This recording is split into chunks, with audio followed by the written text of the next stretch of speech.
We would like to install fiber optic lighting in the grotto, like in your YouTube video using fiber optic lighting in a grotto.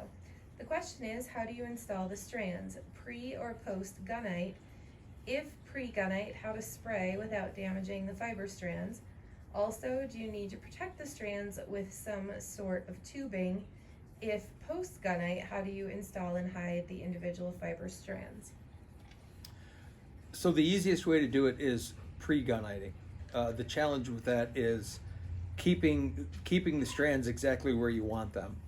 In terms of worrying about damaging them too much during gunniting, not so worried about damaging them as losing them. When you're shooting gunite, if you're spraying from the top down, no problem. But if you're spraying from the bottom up, you run the risk of the fibers bending over and disappearing.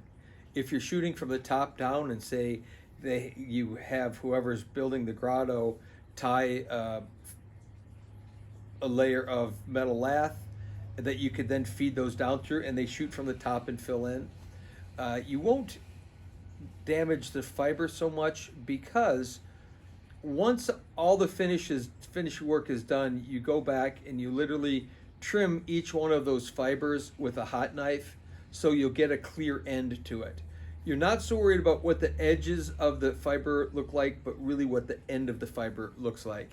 And usually they're going to be in place but dangling, and once it's all done, you go and you cut them off so that you can polish and smooth that edge.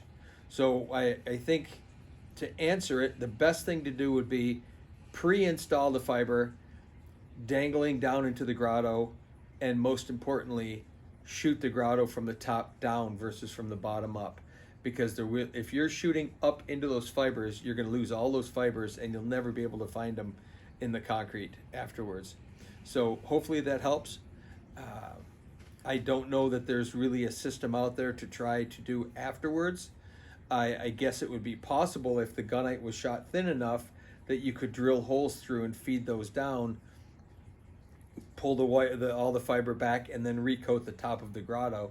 But likely, if the grotto is any thickness of material, which it needs to be, it'd be pretty difficult to drill through and feed one of those at a time through. I guess it'd be possible, but it'd be pretty difficult to do. So I would pre-install them and shoot the grotto from the top down.